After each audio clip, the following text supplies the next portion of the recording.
Aniya na ang mga dagkong balita sa Balitang Bisdak karong Biyernes.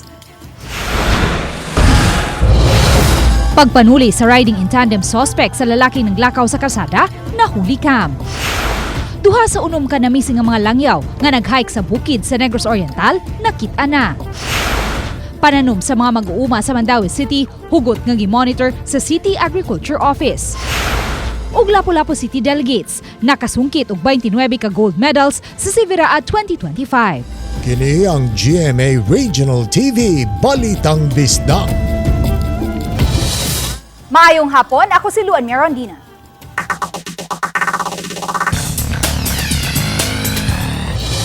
Sud lang sa 6 segundos, milampo sa pagpanulis ang mga nakamotorsiklong tulisan ngadto sa usa ka lalaking naglakaw sa daan sa Barangay Basak Pardo, Cebu City, alas 2:53 kaganihang kadlawon. Kini base usab sa CCTV monitoring sa barangay di inakuhaan og video ang krimen. Ang report ni Alan Domingo. Makita sa CCTV kining usa ka lalaking naglakaw da Prince Garsada sa Basak Pardo nining Dakbayan Sugbo nga naggamit og cellphone. Miabot ang duha ka motor nga gisakyan sa upat ka mga lalaki ug ang usa kaangkas ang daling mikanaog. Sa laing anggulo sa CCTV makita nga gisundan sa tulisan ang biktima ug gitiunan sa armas dayon kuha sa bag nini ug yanong milakaw hangtod misakay ug balik sa motor ug misabat ang mga suspek. Samtang ang biktima milakaw na lang usab. Dili maklaro ang dagway sa mga suspek kay nagsulob og full face helmet. Nakuha sa mga tulisan ang cellphone sa biktima ug ang bag nga dunay mga mahinungdanong dokumento lakip na ang mga ID niini. Ang krimen nabantayan sa CCTV watcher sa Basak Pardo. Hinungdan nga dali silang miresponde apan wa na nila maabti ang mga suspek.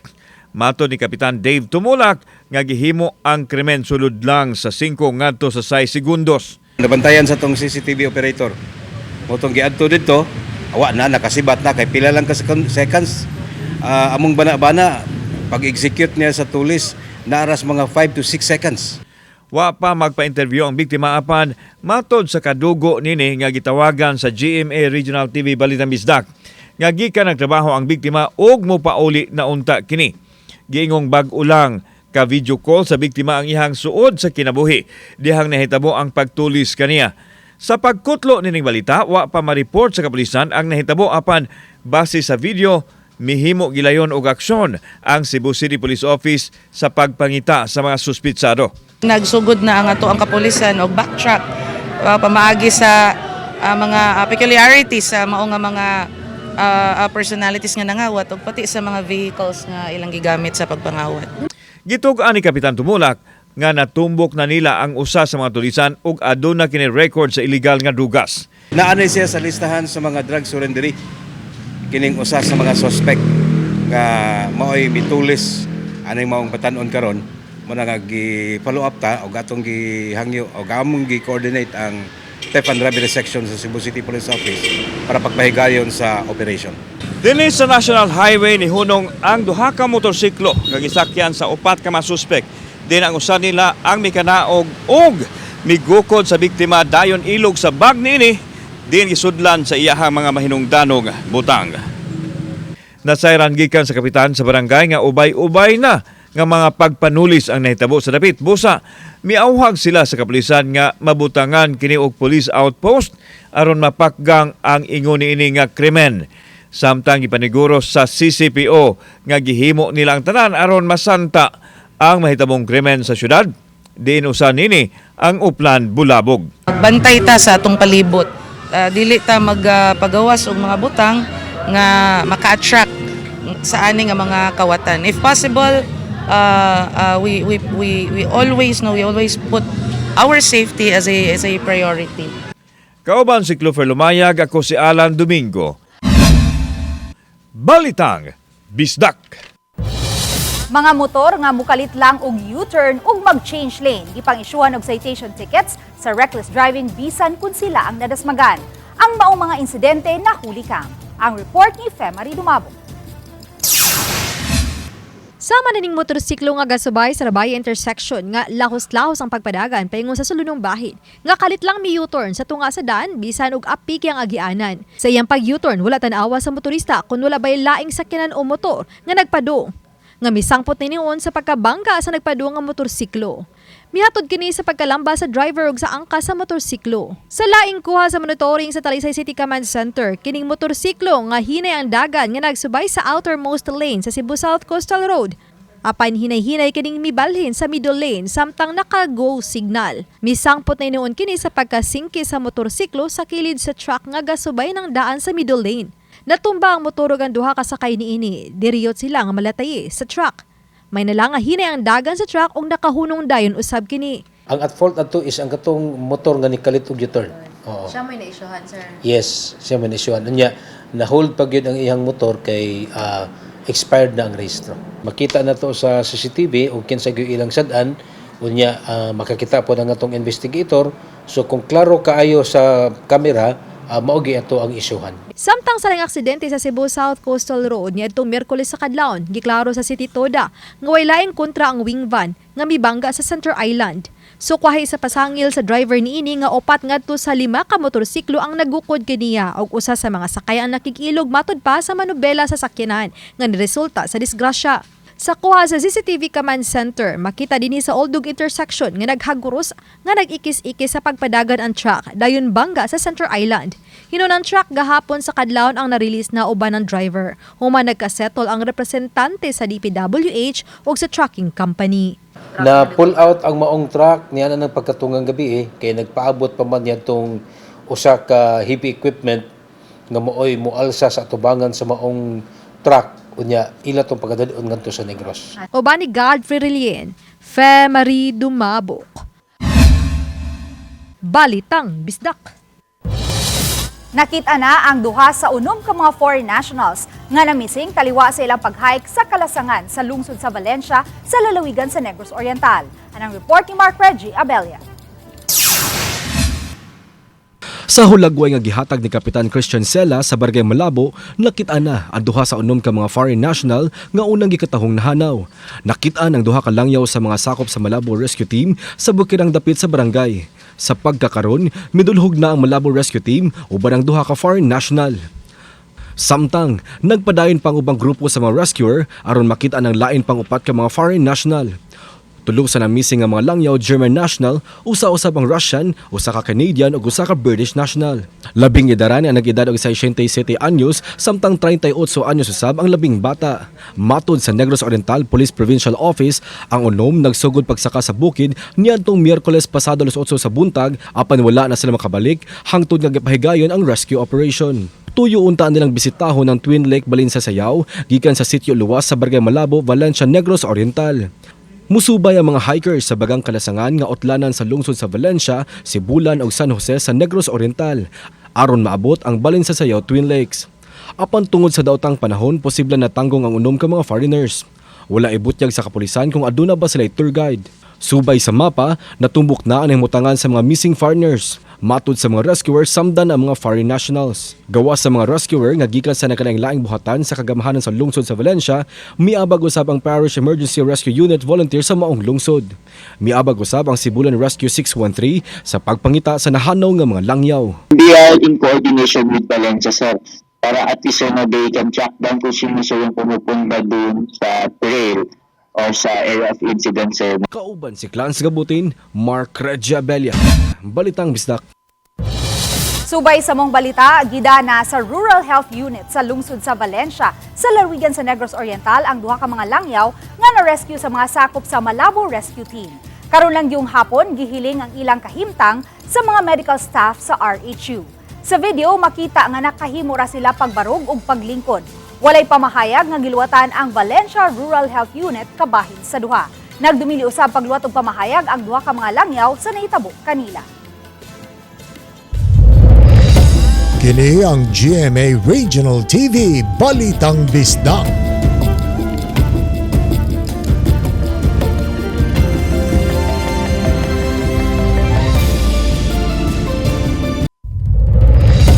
Kini ang GMA Regional TV Balitang Bisdak. Lapu-Lapu City Health Office misusi sa nadawat nga kasayuran sa 888 Citizens Complaint Hotline sa pagpanghatag og libreng anti-rabies vaccine ni Lapu-Lapu City Lone District Congressional Candidate Ryan Yuson kung misubay ba kini sa proper handling ug proper storage. Ani ang report. Pebrero 26, nadawat sa lokal nga kagamhanan sa Dakbayan sa Lapu-Lapu ang reklamo gikan sa Presidential Action Center o mas naila nga 888 Citizens Complaint Hotline may tungod sa giingong pagpanghatag og libreng anti-rabies vaccine sa Ryan Yuson Foundation sa Barangay Bangkal nga matud pa wa masusi sa City Health Office kung misubay ba sa proper handling ug proper storage ang maong foundation. Atong gipa-check, no? Kay number one, you have to be an DOH accredited animal bite center to be able to store mga anti-rabies vaccines. So, worried, gireklamo man atong City Health kay muragwa ko sila action. So, si City Health mismo ni adto dayon og gi-inspect. Matod ni Attorney James Saison, City Attorney, nasuta nila sa gihimong inspeksyon sa mga personnel sa City Health Office nga way trained personnel ang maong foundation nga mamahimong maka-administer sa bakuna ug wala usab sila'y kaugalingong cold storage. Mayo man na nga na mga hatag, no? Pero we also want to ensure nga ang gihatag nga tambal viable siya para i-inject. Kay we want to protect the health and safety of the public, no? Giswayan sa RTV Balitang Bisdak pagkuha ang habig ni Lapu-Lapu City Lone District Congressional Candidate Ryan Yuson apan wa kini sa iyang buhatan. Wa usab kini mihatag og pagtugot nga ma-interview siya sa mga sakop sa media kabahin sa maong reklamo. Apan gipasabot sa usa sa iyang mga staff nga si Amy Cruda, kinsa matud pa maoy gitahasan sa pag-assist sa mga napaakan o nakamrasan og giro og iring nga buot mangayo og libreng anti-rabies vaccine nga di sila basta-bastang muhatag og libreng anti-rabies vaccine. Ang amo ang proseso ana, basta first dose, amo gyud na silang i-advise nga moadto gyud na sila sa City Health kay para ma-avail nila ang serbisyo sa gobyerno nga libre sa first dose ug mahatagan sila atong kanang slip kay naman ay adto man na dito isuwat ang ilang kanang details niya. Mao na ilang dadon diri. Gani matag higayon nga manghatag sila og libreng anti-rabies vaccine, dungan nilang ihatod ang pasyente ug ang anti-rabies vaccine ngadto sa City Health Office aron masiguro nga ma-maintain nila ang cold chain storage. Iyang gipasabot nga usa ka pharmaceutical distributor si Yuson, busa na sayod kini sa proper handling ug storage sa mga gibaligyang tambal ug bakuna. Butangan og gamay ice kay di man na siya pwede nga masubraan pud sa kabugnaw nga na siya sa freezing point, di siya pwede nga magkuwang. So yun ana lang, yun ana ra niya ibutang na namo box while traveling, ibutang na namo siya atong box nga para sa vaccine. Hinuon iyang giangkon nga human sila masusi sa taga City Health Office, temporary una nilang gipahunong ang pagpanghatag og libreng anti-rabies vaccine. Apan padayon sila sa pagpanghatag og bang mga tambal ngadto sa mga nanginahanglan ug padayon usab ang ilang mga medical mission.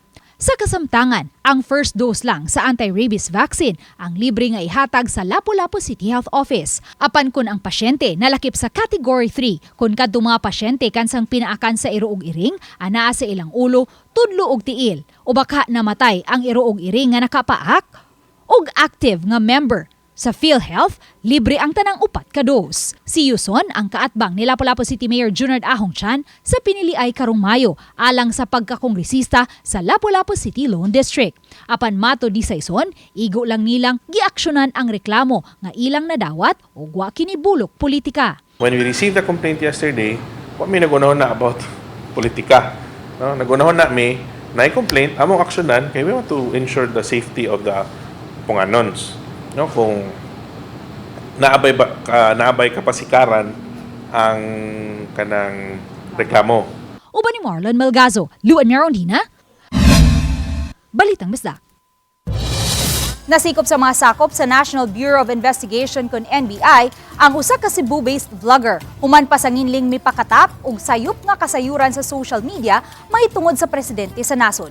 Giila ang content creator nga usa ka Windy taga-Lagundi lungsod sa Oslob kinsa nasikop kagahapong adlaw sa kasong kalapasan sa Article 154 sa Revised Penal Code in relation to Section 6 sa Republic Act 10175 o Cybercrime Prevention Act of 2012. Sa gipada nga dokumento sa NBI Cebro, gireklamo ang suspect sa usa ka TV network nga mi-alter o miusab sa ilang news content o gipagawas ni ini nga giduso ni Presidente Ferdinand Bongbong Marcos Jr. ang pag-legalize sa paggamit sa illegal nga drogas. Nadiskubrihan usab mismo sa NBI supervising agent ang social media post sa vlogger atol sa gipahigayon nilang cyber patrolling nga gimando ni NBI Director Jaime Santiago. Kasamtangang gitanggong karon sa NBI Severo Detention Facility ang dinakpan ug wala pa makuhai sa iyang pamahayag. Ang pagdakop sa suspect gipangunayan sa pagpahibaw ni Director Santiago sa national media sa kauluhan isip pahimangno sa mga nagpakatap og fake news sa social media. While in the course of cyber patrolling, nakita namin na isang vlogger na nag-post ng ganito. Altered na yung post na may caption pa. Ito yung post in question. Warning sa kanila, hindi namin sila tatantanan. Mga sakyanan sa barangay sa Dakbayan sa Talisay mutabang sa pagpatrolya sa kapulisan. Samtang Talisay City Police nadugangan og pwersa. Ang live report ni Femari Dumabok. Fem?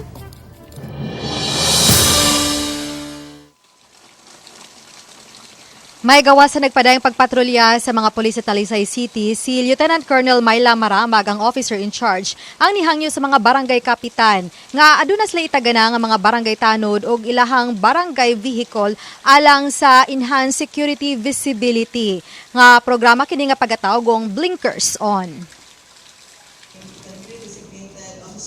Mitambong si Police Lieutenant Colonel Myla Maramag sa binuwan nga tigom sa Association of Barangay Council sa Dakbayan sa Talisay ganihang buntag. Gawas nga nagpaila siya isip bagong hepe sa Talisay City Police Station. Hangyo niya ang padayong suporta sa mga barangay opisyal sa kapulisan.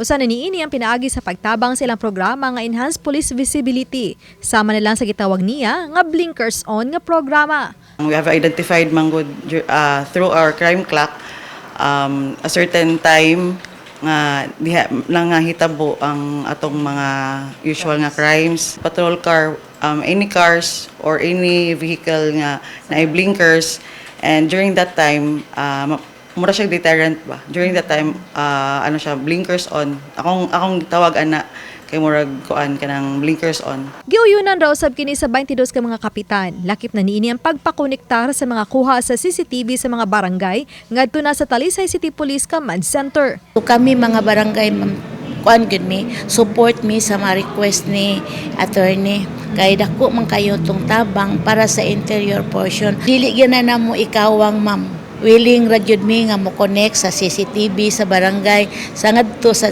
kuan sa ato ang kanang station sa pulis. Susama ang hangyo ni Maramag sa konseho sa Dakbayan sa Talisay. Samtang mas gipalambo karon ang Talisay City Command Center kay gawas nga dunay mga establishmento nga konektado sa police station alang sa dinaliang pagresponde kun dunay emergency. Gahapon, nakadawat usab sila og mga internet-based handheld radio nga adunay GPS din masuta kung asa nakastandby ang mga nakapatrulyang pulis alang sa maayong komunikasyon og mas paspas nga pagresponde.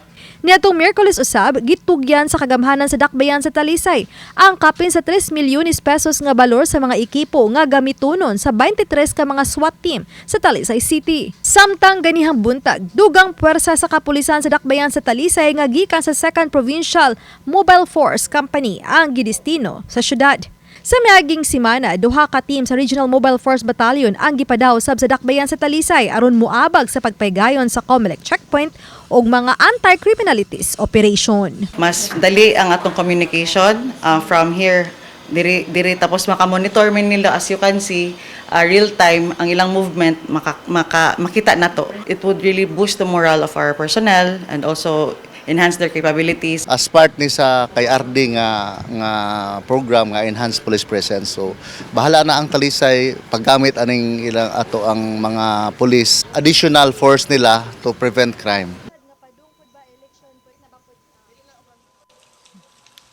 May ang maong joint program sa Talisay City Police ug sa mga barangay ang himuon diha sa mga sulunong dapit ug sa kadalanan atol sa kagabion o dibakha sa kadlawon diin matala ang mga petty crimes. Susama na lang sa mga kawat. May Daghang salamat, Femari Dumabo. Kini ang GMA Regional TV Balitang Bisdak.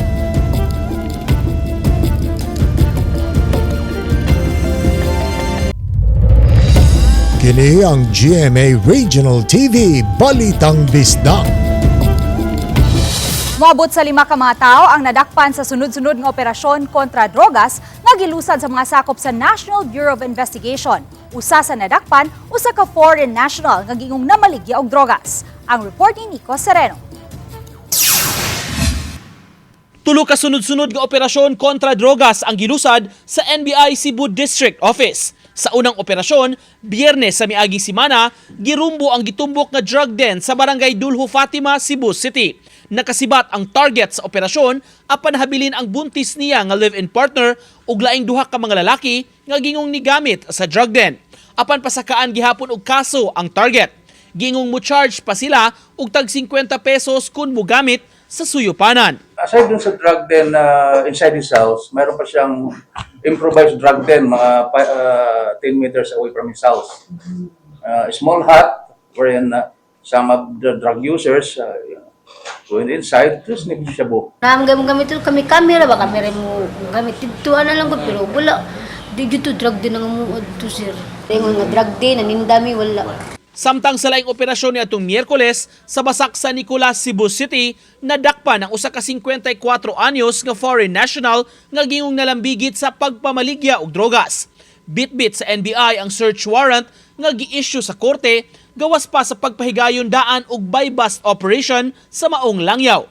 Mag-atubang ang foreigner o kalapasan sa Section 5 selling, Section 11 possession ug Section 15 paggamit sa illegal nga drogas sa Republic Act 9165. Wala mohatag og pamahayag ang dinakpan nga langyaw. Samtang sa laing operasyon Miyerkules sa gabii sa barangay Talamban, nadakpan ang usa ka lalaking giingong nalambigit usab sa pagpamaligya. Moabot sa 45,000 pesos nga balor sa drogas ang nasakmit. Apan gihimakak sa dinakpan ang iyang kalambigitan. Nagsugo ra ko sir. Gi? Sugo. Sugo okay. Nay nagsugo nimo nga unsay sugo na sa imo? Ano comment ako na sir? Uban ni Marlon Melgazo, Nico Sereno, Balitang Bisdak. Gisusi na sa kapulisan ang nahitabong pagpangawat sa 4 ka mga microphone nga gigamit sa mga choir sa San Lorenzo Ruiz Parish sa Barangay Tisa sa Dakbayn sa Sugbo. Lunes sa buntag unang gikawat ang 2 ka mga microphone nga nahimutang sa choir loop apan wa makontento ang suspect gibalikan usab niini ang nahabiling 2 pa ka microphone. Niadto pa kini sa altar ug nanguros human sa iyang gihimong pagpangawat. Wala una kini gi-report sa taga-simbahan ngadto sa kapulisan sa Pamasin nga iuli ra ang mga microphone. Apan giawhag sa CCPO ang simbahan nga moduso og formal nga reklamo aron mapasakaan og kaso ang suspect. Our recommendation is really to file a case, but then again, sila may tag-iya sa mga kabtangan magpaabot pud ta sa unsay ilahang desisyon ani. But what is important is na-identify na to na. Kini ang GMA Regional TV Balitang Bisdak.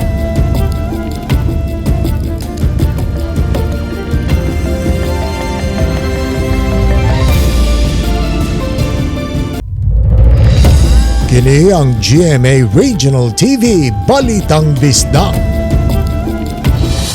Taliwasan na sinating kainit sa panahon, hugot nga gi-monitor sa Mandaue City Agriculture Office ang kahimtang sa mga mag-uuma. Apan sa inisyal nga pagsusi, wala pa hinuoy na apektuhan sa pagkakaroon. Ang report ni Nico Sereno. Gimonitor karon sa Agriculture Office sa Mandaue City ang estado sa mga pananom sa kabaranggayan. Bisan highly urbanized ang syudad, may pipila ka mga residente ang nananom sa ilang mga yuta o baka mihimo og backyard vegetable gardening. Sa ilang obserbasyon, dili pa hinon kaayo apektado ang mga pananom, itandi sa miaging tuig nga sitwasyon ingon arong mga buwana. So far, na-sustain man gihapon tungod kay dili man pareha last year nga super init gyud. Karon init ikagabi mo ulan ba ya? So for now, at least okay pa ato ang mga tanom. Kahinumduman miapod-apod na sab kaniadto ang syudad og mga drums nga gigamit sa pagpondo og tubig ug mga shading nets aron makaabag sa mga mag-uuma kung grabe kaayo ang masinati nga kainit sa panahon. Laing gi-highlight sab nila ang mga klase sa pananom nga makalahutay bisan mo grabe ang init. Drought-resistant varieties sa ato mga vegetables o sa ilang gipananom. So for now, okay pa ta. Nagpadayon sabang Agriculture Office sa pagpanghatag og mga binhi o mga seedlings gikan sa ilang buhatan alang sa mga interesadong mananom sa kabaranggayan. Nico Sereno, Balitang Bisdak. Sa buot mamahimong kabahin sa nagunang leading broadcast network nga GMA Network, anay mga bakanting trabaho alang kaninyo.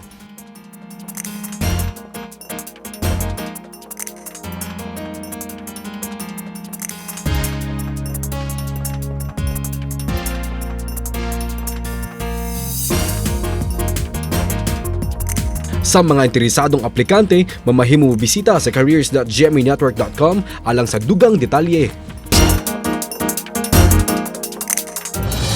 Pabiling suspendido ang mga klase sa pampublikong eskwelahan sa tibok rehiyon sa Eastern Visayas tungod sa padayong pag-uwan sukad pa niadtong Miyerkules. Nasayran nga ang maong uwan epekto sa shearline. Moabot sa kapin 21,000 ka mga pamilya kun kapin sa 82,000 ka mga individual ang apektado sa pagbaha o pagdahili sa yuta gikan sa duha ka mga lungsod sa Northern Samar. Samtang nakasinati usab sa pagbaha ang napo ka mga lugar sa probinsya sa Leyte, 5 ka mga lungsod sa Samar ug siyam usab ka lungsod sa Eastern Samar. Sa pagkaron, pipila pa ka bahin sa Eastern Samar ang padayon pang gibahaan. Hinuon, mihubas na ang baha sa ubang dapit. Samtang maagian na ang pipila ka mga lugar sa Leyte ug sa Eastern Samar. Sa mga apektadong pamilya, 2,500 niini ang naka-evacuate na. Padayon ang monitoring sa Office of the Civil Defense sa mga LDRRMO tungod usab kay padayon nga ni pagawas ug mga heavy rainfall advisory ang pag-asa diha sa mga lugar sa Eastern Visayas. Ngayon ma'am, hindi pa po siya naka-alert, but if in case po this condition persists until later this afternoon or early tomorrow morning, kasi yung prediction or yung forecast po ni pag-asa is until tomorrow morning lang. So ay tomorrow sa Saturday. So once po it persists pa po up until siguro sa weather forecast nila later, we will also heighten our alert status na po. So we are just monitoring the situation right now, ma'am. 3.5 meters nga reticulated python kun sawa na rescue sa mga residente sa barangay Pahak, Lapu-Lapu City ug gi-turnover ngadto sa barangay hall kagahapon sa buntag. Gikatahong nakit-an kini sa kisame sa usa sa mga panimay sa dapit. Wala hinuon kini pasipad isa mga residente ug gi-turnover usab sa barangay ngadto sa sentro. Gituuhang bag-ulang kini nakatukob ug mananap ug medyo hinay ang lihok niini. Ang naasoing sawa nga mitimbang og 35 kilograms, gikatakda usab nga i-turnover ngadto sa DNR karong Lunes. Dulan sa usa ka gatos ka mga pamilyang nasunugan sa sitio San Vicente, Barangay Lahog, Dakbayan sa Sugbo na hatagan og mga relief goods nga gikan sa kadagkuan sa nagkadayang ahensya sa gobyerno sa Central Visayas. Isip kabahin sa ilang programang #SpreadKindness. Ang report ni Femari Dumabo. Nagtapok din sa gawa sa Marcelo Fernan Press Center. Kini pipila sa mga individual nga biktima sa sunog sa Barangay Lahog. Silang representante sa dulano sa kagatos ka pamilya nga biktima sa sunog sa sitio San Vicente, Barangay Lahog, Cebu City ni adtong Pebrero 27 ning tuiga. Kan sa mga panimay ang nahimutang sa agad sa luyo sa mga regional government offices. Nagamot-amot ang grupo sa mga regional directors nga milangkob sa Association of Regional Executives of National Agencies kun Arena 7 aron sa pagpalit sa ilang mahatag alang sa mga biktima sa sunog. Nakatigom sila og 53,000 pesos nga mao'y ilang gipamalit sa giapod-apod nga tag 5 ka kilong bugas, grocery package, canned goods, mga gatas, hygiene kits ug uban pa. O ganaw sab gihatag ang DSWD-7 nga mga kinahon sa relief goods. Anaw sab ang mga used clothing ug mga kutson. Giving back no sa blessing sa gihatag Ginoo isip mga leaders pod. So we also have to showcase na as leaders kaning sa ato ang kuan sa opisina dili lang kay mora na nga tubag ang atong mga clients nga naa dinha kun dili ug asa pay mga nanghilanglan sa among tabang, so we'll go there. Dakong tabang na matud pa sa mga biktima ang gipakitang #SpreadKindness. Ilabi na karon nga sagad kanila ang nag-abang lang una. Samtang wa pa makapatukod og balik sa ilang mga panimay. Anausab sila'y hangyo sa kagamhanan. Ngayon kaming salamat sa naghatag ani grasya ba. Salamat po sa Ginoo nga bisag inganing kahimtang na naagip tayo na dawat ba. Mahangyo sad mi sa kay gobernador ba, Gawin Garcia nga matabangan mo niya nga makabalik mi ba. Sa mayor sad nagingkamot siya sir kaya iyahan mo guna ni Ma'am Gwen sa Cebu province muna siya nga yuta ma'am. Oh, wala siya. Uban ni Godfrey Rilien, Femari Dumabok. Balitang Bisdak.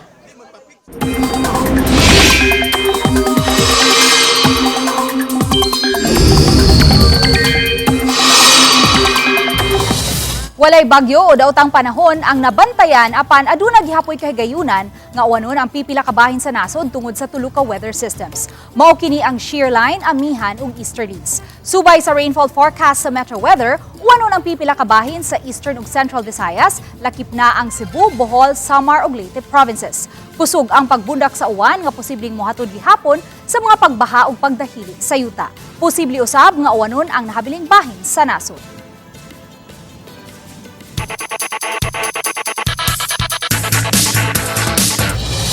Mas daghang medalya ang nabitbit sa pagbalik sa mga student athletes sa DepEd Lapu-Lapu City Division atol sa Sivera 2025 itandi sa nakalabayng tuig.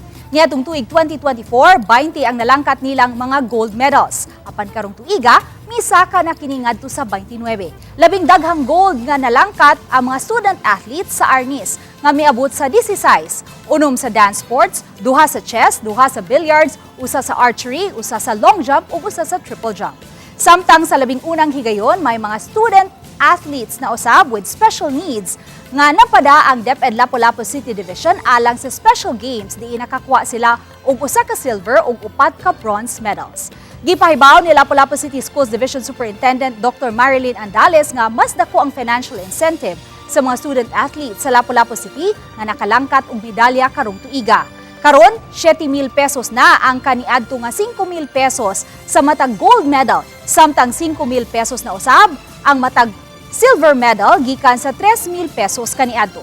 3,000 pesos ang dawaton sa bronze medal nga kaniadto 2,000 pesos. Mas dako usab ang incentive nga dawaton sa student athlete kung makahipo siya og duha o baka tulo ka mga medalya. Karong Marso 27 gikatakdang iapod-apod ang financial incentive.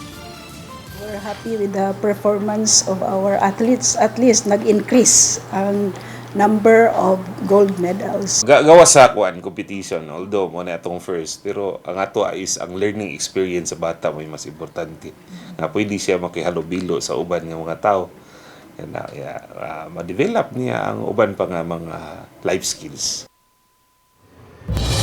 Kami, ang GMA Regional TV Balitang Bisdak, kinatibuk ang puwersa alang sa mas dakong misyon o mas halapad nga pag-alagad sa nasod. Mayong hapon mga kapuso o happy weekend.